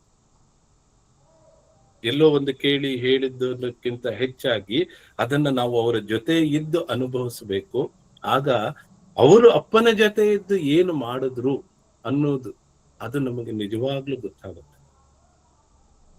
ಹಾಗಾಗಿ ಈ ಅಪ್ಪನ ವೈಭವೀಕರಣ ಹೇಳೋದ್ರೊಳಗೆ ಮತ್ತೊಂದು ನನ್ನ ಮನಸ್ಸಿನ ಇಚ್ಛೆ ಅಂತಂದ್ರೆ, ಭಿಕ್ಷೆಗೆ ಹೋದವರು ಅಂತ ಹೇಳ್ತಾ ಇದ್ರು, ಜೋಳಿಗೆ ಹಿಡಿದು ಹೋದವರು. ನಾವು ಯಾಕೆ ಅಪ್ಪನ ಭಕ್ತರು ಈ ಜೋಳಿಗೆ ಕಾರ್ಯಕ್ರಮವನ್ನ ಮಾಡಬಾರದು? ಆರಾಧನೆ ಸಮಯದಲ್ಲಿ ದೂರ ಜಾಸ್ತಿ ಬೇಡ, ಜಾಸ್ತಿ ನಡೆಯೋದು ಬೇಡ. ಒಂದು ದಿವಸ ಮಲೇಬೆನ್ನೂರಿನಿಂದ ಕುಮಾರನಹಳ್ಳಿಗೆ, ಮತ್ತೊಂದು ಸಲಿ ಕುಂಬಳೂರಿಂದ ಮಲೇಬೆನ್ನೂರಿಗೆ, ಮತ್ತೊಮ್ಮೆ ಲೋಕಿಕೆರೆಯಿಂದ ಕುಮಾರನಹಳ್ಳಿಗೆ ಈ ಭಿಕ್ಷೆಯನ್ನ ಯಾಕೆ ನಾವು ಶುರು ಮಾಡಬಾರ್ದು? ಅಪ್ಪನ ಒಂದು ಎಲ್ಲರೂ ಜೋಳಿಗೆ ಹಾಕೊಂಡು, ನಾವೆಲ್ಲ ಹೇಳ್ತೀವಿ ಜೋಳಿಗೆ ಅದು ಇದು ಅಂತ, ಯಾವಾಗ ನಾವು ಅದನ್ನ ಹಾಕೊಂಡು ಮಾಡಬೇಕು? ಇದಕ್ಕೂ ಸಹ ಅಂದ್ರೆ ಯಾವ ರೀತಿ ನಾವು ನಿಜವಾಗ್ಲೂ ಅದನ್ನ ಅನುಭವಿಸಬೇಕು. ನಮಗೆ ಅವನು ಹೇಳ್ದ, ಮಾರ್ಗಶ್ರಮ, ಹಸಿವು, ಬಾಯಾರಿಕೆ, ದೇಹಶ್ರಮ, ಮಾನಾಪಮಾನಗಳು. ಯಾರೋ ನಮ್ಮನ್ನು ಮುಂದೆ ಹೋಗುವಂತನು ಹೇಳ್ಬೋದು, ಎಲ್ಲರೂ ಒಳಗೆ ಕರೆದು ನಮಗೆ ಸ್ವಾಗತ ಮಾಡಿ ನಮ್ಮನ್ನ ಮೇಲ್ ಕೂಡಿಸ್ಬೇಕು ಅನ್ನೋದು ಇಲ್ಲ. ನಮ್ಮನ್ನ ಕೆಲವರು ಹೇಳ್ಬೋದು, ಹೋಗಿ ಮುಂದೆ ಹೋಗಿ ಅಂತಾನು ಹೇಳಬಹುದು. ಅವೆಲ್ಲವೂ ನಮಗೆ ತಡ್ಕೊಳ್ಳೋ ಶಕ್ತಿ ಆ ಗುರುನಾಥನಿಂದ ಸಿಗಬೇಕು. ಆಗ ನಿಜವಾಗ್ಲೂ ನಮ್ಮ ಒಳಗಿರೋದು ಕರಗಬೇಕು, ನಮ್ಮ ಅಹಂಕಾರ ಕರಗಬೇಕು. ಅದಕ್ಕಾಗಿ ಒಂದು ಸಣ್ಣದಾಗಿ ಪ್ರಾರಂಭ ಮಾಡೋಣ. ಈ ಭಿಕ್ಷಾ ವರ್ಷಕ್ಕೆ ಒಂದು ಸಲಿ ಮಾಡೋಣ, ಮುಂದೆ ಅದು ಹೆಚ್ಚು ಹೆಚ್ಚು ಮಾಡುತ್ತಾ ಹೋಗೋಣ. ಇದಕ್ಕೇನು ಜಾಸ್ತಿ ಜನ ಬೇಕಾಗಿಲ್ಲ. ಎಲ್ಲೆಲ್ಲಿ ಸಿಗ್ತಾರೋ ಅಲ್ಲೆಲ್ಲಿ ಒಂದೊಂದು ಗ್ರೂಪ್ ಮಾಡಿಕೊಂಡು ಬೀದಿ ಭಿಕ್ಷವನ್ನ ಮಾಡೋಣ. ಅದನ್ನೆಲ್ಲ ತಗೊಂಡು ಹೋಗಿ ಅಪ್ಪನಿಗೆ ಅರ್ಪಣೆ ಮಾಡಿ.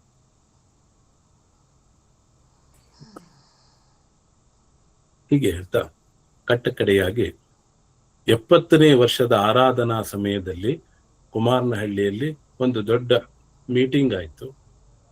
ಆ ಮೀಟಿಂಗ್ ಆದಾಗ 100 ಕೋಟಿ ರುದ್ರನೋ ಏನದು, ಶತಕೋಟಿ ರುದ್ರ ಅಭಿಷೇಕ ಮಾಡಬೇಕು, ಒಂದು ಇದಾಗ್ಬೇಕು ಅಂತ ಏನು ಸಂಕಲ್ಪ ಮಾಡಿ ಅದ್ರ ಬಗ್ಗೆ ವಿಷಯಗಳನ್ನ ಮಾಡಿ, ಅದಕ್ಕೋಸ್ಕರ ಕೆಲವರು ಅದಕ್ಕೆಲ್ಲ ಒಂದು ತಮ್ಮದೇ ಆದಂತ ತಂಡಗಳನ್ನು ಮಾಡಿಕೊಂಡು ಮಾಡ್ತಾ ಇದ್ದಾರೆ. ಆ ಸಮಯದಲ್ಲೂ ನಾನು ಒಂದು ಅರಿಕೆಯನ್ನಿಟ್ಟಿದ್ದೆ. ಅದೇನಪ್ಪಾ ಅಂತಂದ್ರೆ, ಈಗ ರುದ್ರ ಹೇಳೋರು ಪಾಠ ಆದವರು ಮಾತ್ರ ಹೇಳಲಿಕ್ಕಾಗತ್ತೆ, ಆಗದಲ್ಲೇ ಇದ್ದವ್ರಿಗೆ ಹೇಳಲಿಕ್ಕಾಗೋದಿಲ್ಲ. ಅವಾಗ ಹೇಳಿದೆ, ನಾವು ಒಂದು ಸಂಕಲ್ಪ ಮಾಡೋಣ, ಲಕ್ಷ ಗುರುಕಥಾಮೃತ ಪಾರಾಯಣ 75ನೇ ವರ್ಷದ ಮುಗಿಯೋದ್ರ ಒಳಗಾಗಿ ಲಕ್ಷ ಗುರುಕಥಾಮೃತ ಪಾರಾಯಣ ಅಂತ ಮಾಡೋಣ. ಆಗ ಅದರಲ್ಲಿ ರುದ್ರ ಕಲ್ತೋರು ರುದ್ರದಲ್ಲಿ ಭಾಗವಹಿಸ್ಲಿ, ನಾವು ಏನು ಕಲಿದಲೇ ಇದ್ದವರು ಈ ಗುರುಕಥಾಮೃತ ಪಾರಾಯಣವನ್ನ ಸಂಕಲ್ಪ ಮಾಡಿಕೊಂಡು ಶುರು ಮಾಡೋಣ. ಆ ಒಂದು ಲಕ್ಷ, ಆ 75ನೇ ವರ್ಷದೊಳಗಾಗಿ ಆ ಕಥಾಮೃತವನ್ನ ಪಾರಾಯಣ ಮಾಡೋಣ. ಅದಕ್ಕೆ ಏನೇನು ಅನುಕೂಲತೆಗಳು ಬೇಕೋ ಅದೆಲ್ಲ ಮಾಡೋಣ. ಅಪ್ಪ ಅವರ ಚರಿತ್ರೆ ಸಿಗ್ತಾ ಇಲ್ಲ ಅಂತ ಹೇಳಿದ್ರು, ಆದ್ರೆ ಅದಕ್ಕೂ ಒಂದು ವ್ಯವಸ್ಥೆ ಆಗಿದೆ. ಜೆರಾಕ್ಸ್ ಹಾಕೊಂಡು ಮಾಡಿಕೊಡ್ಲಿಕ್ಕೆ ಜೆರಾಕ್ಸ್ ಮಾಡಿಸ್ಕೊಡೋಣ, ಅದನ್ನ ಕೊಡೋಣ ಓದೋರ್ಗೆ. ಎಂದು ಈ ಅಪ್ಪನ ವೈಭವೀಕರಣ ಅಂತ ಹೇಳಿದಾಗ, ಆ ಮೊದಲನೇ ದಿವಸ ತಿಳಿದಾಗ ಅಂದೇ ಅಪ್ಪನಿಂದ ಒಂದು ಸಂಕೇತ ಬಂತು. ಅವತ್ತೇನೆ ಒಂದು ಸಂಕಲ್ಪ ಮಾಡಿದೆ, ಈ 75ನೇ ವರ್ಷದೊಳಗೆ ಏನಿಲ್ಲ ಅಂದ್ರು ಕಟ್ಟ ಕಡೆಗೆ 108 ಬಾರಿ ಅಪ್ಪನ ಚರಿತ್ರೆಯನ್ನ ಓದಬೇಕು. ಆ ಅಪ್ಪನ ಚರಿತ್ರೆಯನ್ನ ಶುರು ಮಾಡಿದ್ವಿ. ಹೀಗೆ ಆ 108ಕ್ಕಿಂತ ಹೆಚ್ಚಾಗಿ ಎಲ್ಲರೂ ಜೊತೆ ಸೇರಿ ಮಾಡಿದ್ರೆ ನಾವು ಸಹ ಆ ಲಕ್ಷ ಗುರುಕಥಾಮೃತ ಪಾರಾಯಣ ಆಗ್ಬಹುದು. ಇದಕ್ಕೆ ಯಾವುದು ಹಣಕಾಸು ಬೇಕಾಗಿಲ್ಲ, ಇದು ನಮ್ಮ ಸಮಯ ಬೇಕಷ್ಟೆ. ಹಾಗಾಗಿ ಇದನ್ನ ಎಲ್ಲರೂ ಯೋಚಿಸಿ ಇದಕ್ಕೆಲ್ಲ ಹೂ ಅಂದ್ರೆ ಇದಕ್ಕೂ ಒಂದು ಗ್ರೂಪ್ ಮಾಡ್ಕೊಳ್ಳೋಣ. ಹೇಗೆ ಶಿರ್ಡಿ ಸಾಯಿಬಾಬಾ ಅವರ ಕತೆ ಪ್ರತಿ ವಾರ ಗುರುವಾರ ನಡೆಯುತ್ತೆ. ಪ್ರತಿ ಗುರುವಾರ ಏನಿಲ್ಲ ಅಂದ್ರೂ 1000ಕ್ಕಿಂತ ಹೆಚ್ಚು ಪಠಣ ಆಗುತ್ತೆ. ಅವರು 53 ಜನದ್ದು ಗ್ರೂಪ್ ಮಾಡ್ತಾರೆ. ಪ್ರತಿಯೊಬ್ಬರಿಗೂ ಇಂತಿಂತ ಒಂದು ಅಧ್ಯಾಯವನ್ನು ಓದಬೇಕು ಅಂತ ಹೇಳ್ತಾರೆ. ಆ ಗ್ರೂಪ್ ನಲ್ಲಿ ಅವರು ಪ್ರತಿದಿನ 50 ಜನ ಇದ್ರೆ 50 ಸಲ ಪಾರಾಯಣ ಆಗುತ್ತೆ. ಹಾಗೆ ಮಾಡೋಣ. ನಮ್ಮದು ಇರೋದು 18 ಅಧ್ಯಾಯಗಳಿದೆ. 18 ಜನದ ಗ್ರೂಪ್ ಮಾಡಬಹುದು. ವಾರಕ್ಕೆ ಒಂದು ದಿವಸನಾದ್ರೂ ಇಟ್ಕೋಬಹುದು. ಆ 18 ಜನದ ಗ್ರೂಪ್ ಎಲ್ಲ ಇಂಥ ಸಮಯದಲ್ಲಿ ಶುರು ಮಾಡಿ ಇಂಥವ್ರದ್ದು ಎಲ್ಲರೂ ಓದಬೇಕು ಅಂದ್ರೆ 18 ಸಲ ಪಾರಾಯಣ ಆಗುತ್ತೆ. ಹಾಗೆ ಅದಕ್ಕೆಲ್ಲ ಈ ರೀತಿ ನಾವು ರೂಪುರೇಷೆಗಳನ್ನು ಮಾಡ್ಕೋಬಹುದು. ಹಾಗಾಗಿ ಈ ಅಪ್ಪ ಅವರ ವೈಭವೀಕರಣ ಅಂದ್ರೆ ನಿಮಗೆ ವಿಚಿತ್ರ ಅನಿಸಿರಬಹುದು. ಯಾಕೆಂದ್ರೆ ಅಪ್ಪ ಅವ್ರದ್ದು ಚರಿತ್ರೆದ ಎಲ್ಲವನ್ನು ಪೂರ್ಣತಃ ಎಲ್ಲ ಹೇಳಿದ್ದಾರೆ. ಹಾಗಾಗಿ ಕೆಲವು ಈ ವಿಷಯಗಳನ್ನ ತಿಳಿಸಬೇಕಾಗಿತ್ತು. ನಮ್ಮ ಮನೆಗೆ ಗುರುವಿನ ಪಾದಕ್ಕೆ ಹೇಗೆ ಬಂತು? ಕೆಲವರಿಗೆ ಪ್ರಶ್ನೆ ಇತ್ತು, ಹೇಗೆ ಬಂತು ಶಂಕರಣ್ಣ ಅವರ ಮನೆಗೆ ಅಂತಂದ್ರೆ, ಇದು ಸ್ವತಃ ಅಪ್ಪ ತಾನೇ ಕೊಟ್ಟಂತ ಪಾದಕ್ಕೆ ಮನೆಯಲ್ಲಿ ಕೊಟ್ಟಿದ್ದು. ಆ ನರಸಿಂಹನ ಸಾಲಿಗ್ರಾಮವನ್ನ ತಾನು ತಗೊಂಡು ಹೋದ. ಹೀಗೆ ಆ ಗುರು ಸಶಕ್ತನಿರ್ತಾನೆ, ಸಮರ್ಥನಿರ್ತಾನೆ. ಅವನನ್ನ ನಂಬಬೇಕು. ಅವನನ್ನ ನಂಬಿದ್ರೆ ಎಲ್ಲವೂ ಸಾಧ್ಯ. ಹಾಗಾಗಿ ನಾವು ನೀವು ಎಲ್ಲ ಅಪ್ಪನನ್ನ, ನಾವೆಲ್ಲರೂ ಬಹಳ ಪುಣ್ಯವಂತರು, ಭಾಗ್ಯವಂತರು. ಅವನಿಂದ ನಮ್ಮ ಈ ಗುರುಭಕ್ತ ಮಂಡಳಿ, ಗುರು ಬಂಧುಗಳು ಅನ್ನೋದನ್ನ ನಾವೆಲ್ಲರೂ ಸೇರ್ಕೊಂಡಿದ್ದೀವಿ. ಎಲ್ಲರೂ ಜೊತೆ ಸೇರಿ ಆನಂದದಿಂದ ಅನುಭವಿಸ್ತೀವಿ ಭಜನೆಗಳಲ್ಲಿ ಹೋದಾಗ. ಹಾಗಾಗಿ ಈ ಭಜನೆಯನ್ನ ಜೊತೆ ಒಂದು ತಿಂಗಳಲ್ಲಿ ಒಂದು ಕಡೆ ಮಾಡೋದಕ್ಕೆ ಅದೇ ಒಂದು ನಾವು ದಿಂಡಿ ಯಾತ್ರೆ ಅಂತ ತಗೊಂಡ್ರೆ ಆ ಏನು 10 ದಿವಸ ಇರ್ಬೋದು, 8 ದಿವಸ ಇರ್ಬೋದು, ಅದರಲ್ಲಿ ಪ್ರತಿದಿನ ಬೆಳಗ್ಗೆ ರಾತ್ರಿ ಅಪ್ಪನ ಭಜನೆಗಳನ್ನು ಮಾಡ್ಕೊಳ್ತ, ಅಪ್ಪನನ್ನ ಹೊಗಳ್ಕೊಳ್ತಾ, ಅಪ್ಪನನ್ನ ಸ್ಮರಣೆಯನ್ನು ಮಾಡ್ತಾ ಆ ದಿಂಡಿಯನ್ನ ಮಾಡಬಹುದು. ಹಾಗಾಗಿ ತಾವೆಲ್ಲರೂ ಇದಕ್ಕೆ ಒಂದು ಯೋಚನೆ ಮಾಡಿ ಯಾವ ರೀತಿ ಅದನ್ನ ರೂಪುರೇಷೆಗಳನ್ನ ಹಾಕೋಬೇಕು ಅನ್ನೋದನ್ನು ಮಾಡೋಣ.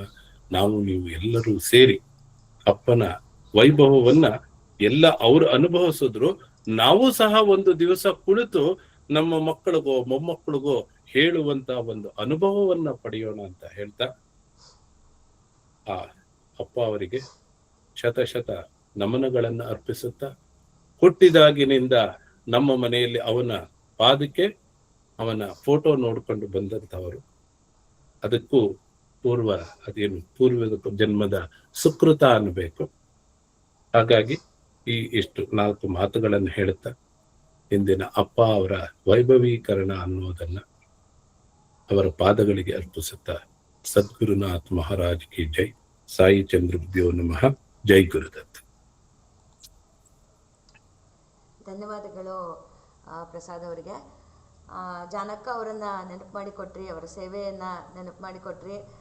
ಶಾಮಣ್ಣ ಅವರು, ಶಂಕರಣ್ಣ ಅವರು ನಮ್ಮ ಜಾನಕ್ಕ ಅವರನ್ನ ನಾವು ಹೆಚ್ಚಾಗಿ ಅಂದರೆ ನಾನು ನೋಡಿಲ್ಲ.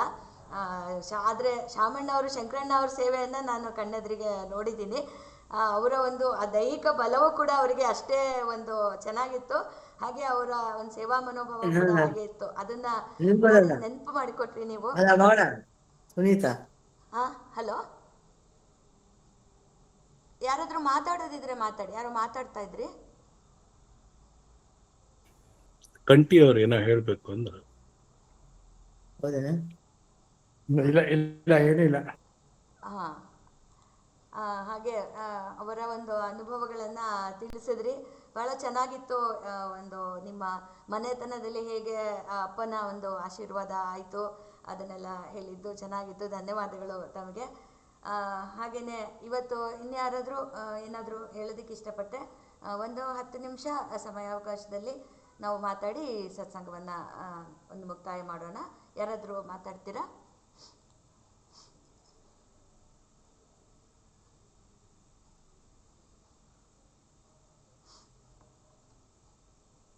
ಪ್ರಸಾದ್ ಅವರೇ, ಇವತ್ತು ತುಂಬಾ ಚೆನ್ನಾಗಿತ್ತಪ್ಪ. ನೀವು ತುಂಬಾ ವಿಷಯಗಳನ್ನ ತಿಳಿಸಿದ್ರಿ.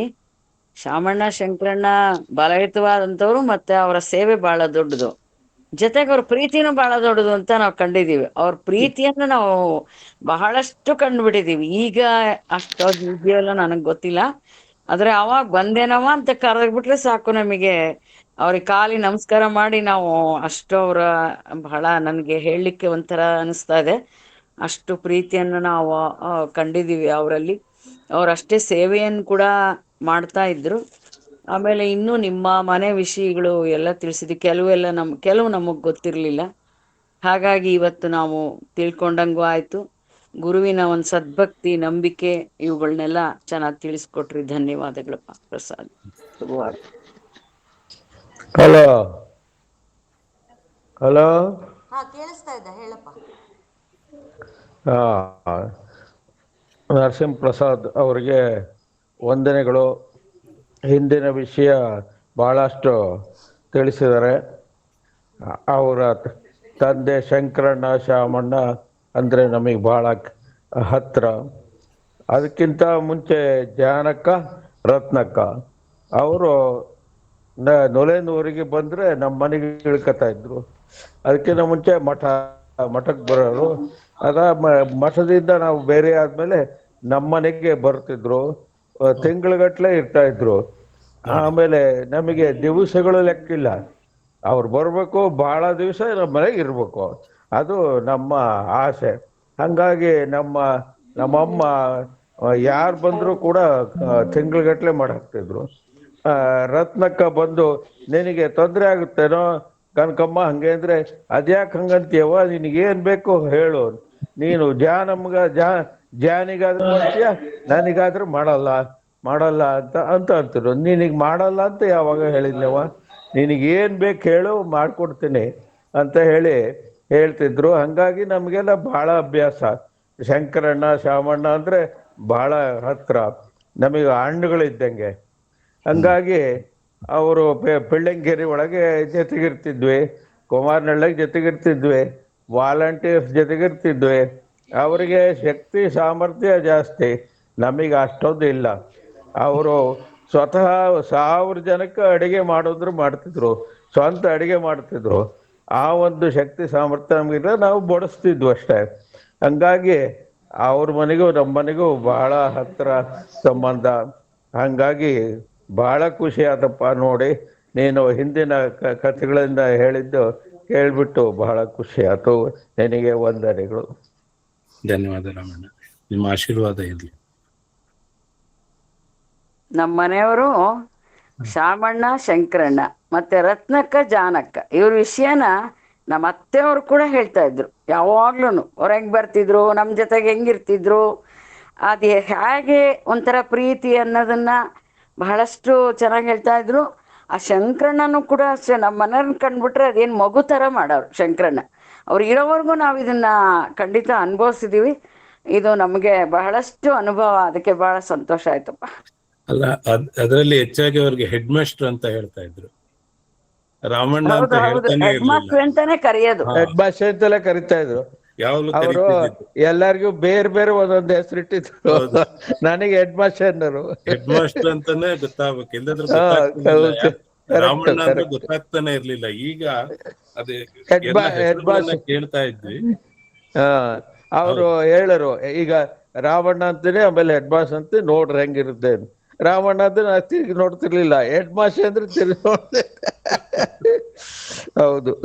ಅಲ್ಲ, ಇದೆಲ್ಲ ನಿಜವಾಗ್ಲೂ ಅದಕ್ಕೆ ಹೇಳಿದ್ದು, ಇದು ಎಂತ ಸುಕೃತ ಅಂತಂದ್ರೆ ಇದನ್ನೆಲ್ಲ ನೋಡ್ಬೇಕಾದ್ರೆ ಅದೇ ಬಂತು ಆ ದಿನ. ಅಜ್ಜ ಅವತ್ತು ಅಪ್ಪನಿಗೆ ನೀನು ಊಟ ಮಾಡಯ್ಯ, ನೀನು ಊಟ ಮಾಡಿ ಅದನ್ನ ರುಚಿ ನೋಡಿ ಬೇರೆಯವ್ರಿಗೂ ಹೇಳು ಅಂದ್ರೆ ಎಂಥ ಒಂದು ಗೂಢವಾದ ವಾಕ್ಯ ಅವತ್ತು ಹೇಳಿದ್ದು.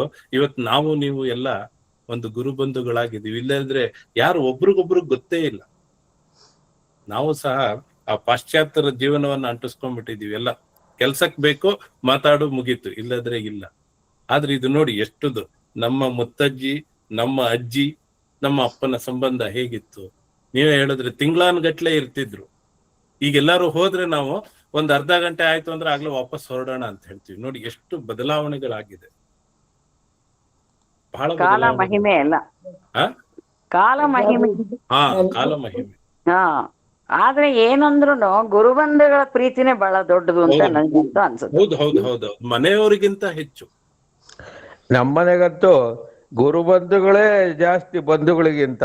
ಬಂಧುಗಳು ಬರೋದು ಹೋಗೋದು ಅಷ್ಟೊತ್ತು ಇರ್ಲಿಲ್ಲ. ಗುರುಬಂಧುಗಳು ಯಾವಾಗ್ಲೂ ಬರೋರು ಇರೋರು. ನಮ್ಮ ತಂದೆ ತಾಯಿಗಳಿಗೆ ಭಾರಿ ಖುಷಿ.